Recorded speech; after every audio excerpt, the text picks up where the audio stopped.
Ils se trouveront alors dans la position inconfortable de celui qui trébuche éternellement sur un fil suspendu dans le vide, ne pouvant poser le pied ni à droite ni à gauche. C'est cela l'aliénation.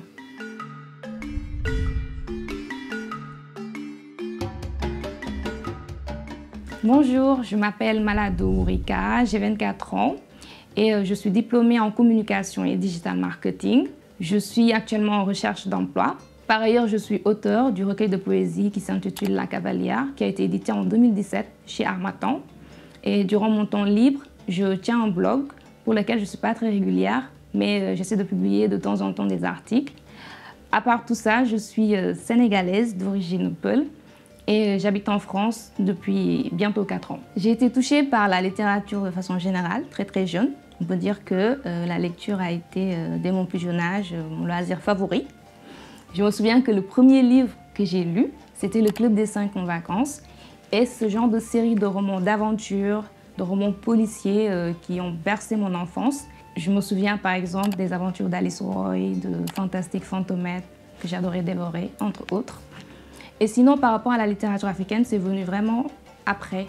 On peut dire que c'est grâce aux facteurs tels que les contes qui étaient repris dans nos manuels d'études en primaire, les livres Ami et Rémi, tout ça. Et puis aussi en cursus secondaire, on était obligés, on avait des œuvres au programme qu'on était obligés de lire. Donc ça a un peu nourri voilà, cet amour pour la littérature africaine. À côté de cela, les parents ont joué un grand rôle, les oncles également, qui nous ont incités à la lecture du genre africain, en nous offrant par exemple des livres, en partant de certains thèmes pour débattre dessus, etc. Je me souviens par exemple que moi j'avais reçu comme premier livre de littérature africaine L'Enfant noir de Kamara Lai et en même temps ma sœur elle recevait Une vie de boy de Ferdinand Oyono et on aime bien échanger dessus et débattre sur ces livres-là. Aminata Sow Fall est une Sénégalaise originaire de Saint-Louis qui est née en 1941. C'est une auteure, également romancière, pionnière de la littérature africaine francophone.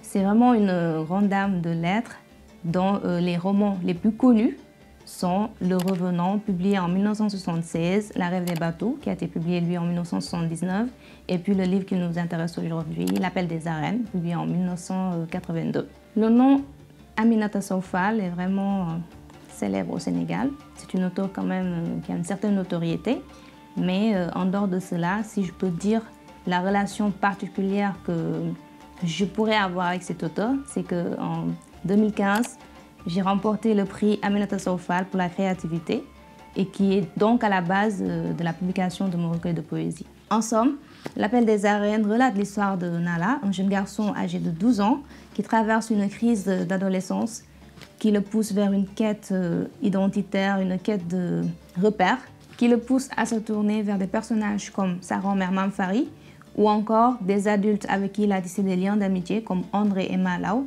qui sont les personnes qui l'ont initié au monde des arènes. Cette quête qui creuse un écart profond entre Nala et ses parents va créer également beaucoup d'incompréhension entre les deux parties. Le livre L'Appel des arènes porte un regard sur la mutation sociale post-coloniale qui s'est opérée dans nos sociétés africaines de façon plus générale et puis dans ce cas précis dans notre société sénégalaise. Le livre brasse un éventail assez large de thèmes. Nous pouvons citer par exemple le poids des apparences, du qu'en dira-t-on du coup, qui est un thème assez présent tout au long de l'ouvrage. Nous pouvons également citer l'incompréhension, qui se traduit par le fait que les personnages ont tendance à se murer dans un silence à partir du moment où ils se sentent incompris par leur entourage et ils commencent du coup à rompre le dialogue. C'est arrivé à Nala, c'est également arrivé à sa mère, Diatou. Un autre des thèmes portés par l'ouvrage, c'est le deuil. Et à la suite de cela, nous avons l'oubli, qui est présenté ici comme un remède. Le roman aborde des thèmes comme la recherche de modèles, la recherche de contact avec la terre. Il traite également de thèmes comme l'exode rural, l'infanticide. Mais les thèmes centraux restent l'aliénation, le choc des civilisations, le déracinement. La lutte sénégalaise revient de façon très régulière en tant que fil conducteur dans l'histoire. D'ailleurs, l'auteur nous parle de tout le folklore et les traditions qui gravitent autour. C'est dans ce sens qu'un des passages aborde les origines du Sim, qui est une représentation culturelle durant laquelle les hommes se déguisent en lions. L'une des leçons que l'on peut tirer de l'ouvrage L'Appel des arènes est la vision de la lutte sénégalaise comme un remède contre des maux comme l'exode rural, le désœuvrement des jeunes, entre autres. En effet, le lecteur ressent un certain soulagement arrivé vers la fin du livre de se rendre compte qu'on redonne quand même ses lettres de noblesse à la lutte sénégalaise, ce qui est parfait. L'une des leçons que l'on peut retenir encore de cette œuvre, c'est le pouvoir des mythes dans l'imaginaire de l'enfant. En effet, à travers le développement du personnage de Nala, on se rend compte de la place importante que tiennent les mythes, les histoires, les contes, ainsi que le folklore dans le développement de l'enfant, dans sa quête identitaire. Alors, l'œuvre nous interpelle également dans la nécessité de rester authentique, c'est-à-dire de garder ses valeurs culturelles, de ne pas tout rejeter de sa culture, afin de mieux pouvoir s'ouvrir aux autres civilisations. C'est comme ce que disait le poète Léopold Sédar Senghor, s'enraciner d'abord pour mieux s'ouvrir aux autres. Un dernier point qu'il faut souligner également, c'est le fait qu'il faille éviter de creuser un fossé avec son enfant à travers une éducation qui nie sa personnalité propre, comme l'ont fait les parents de Nala. Parmi mes passages préférés dans le livre L'Appel des arènes, il y a le chapitre 4 qui relate du coup l'histoire d'amitié entre André et Nala. Par ailleurs, il y a d'autres passages qui m'ont beaucoup touchée, dont je vais te lire les extraits. Page 82, les enfants ont souvent des dispositions que les parents ne cherchent pas à comprendre, surtout si elles heurtent leur perception de la vie. Dans un contexte de deuil, l'auteur disait également que l'homme doit avant tout remercier le Créateur de lui avoir donné l'oubli, car sans l'oubli, personne ne pourrait vivre la vie. L'oubli est un cataplasme pour le cœur et le meilleur ami de l'homme. Un autre passage sur l'aliénation disait « Et ils renieront progressivement d'autres parties de leurs racines, sans jamais réussir à les compenser par des racines appartenant à d'autres. Ils se trouveront alors dans la position inconfortable de celui qui trébuche éternellement sur un fil suspendu dans le vide, ne pouvant poser le pied ni à droite ni à gauche. C'est cela l'aliénation. » Et enfin, le passage suivant. Le cordon ombilical coupé avec la mère, mais renoué avec la grand-mère, un des signes de notre temps. Signe encourageant, d'ailleurs meilleur que le vide, peut-être même le salut. La grand-mère, c'est encore la terre, le lien avec la terre. Alors, il y a des passages effectivement dans le livre qui font écho à ma vie, comme par exemple le deuil. C'est, je pense, quelque chose qu'on a tous vécu, ou sinon on a tous connu, quelqu'un qui a perdu un être cher.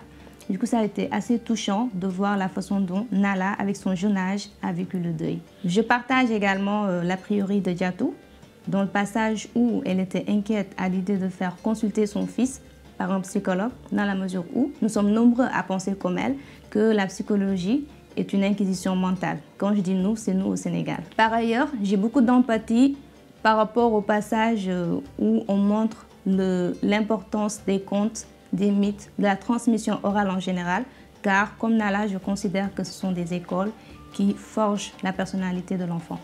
Pour terminer, il y a un passage qui me touche beaucoup et qui, je pense, touchera énormément de personnes au Sénégal aussi.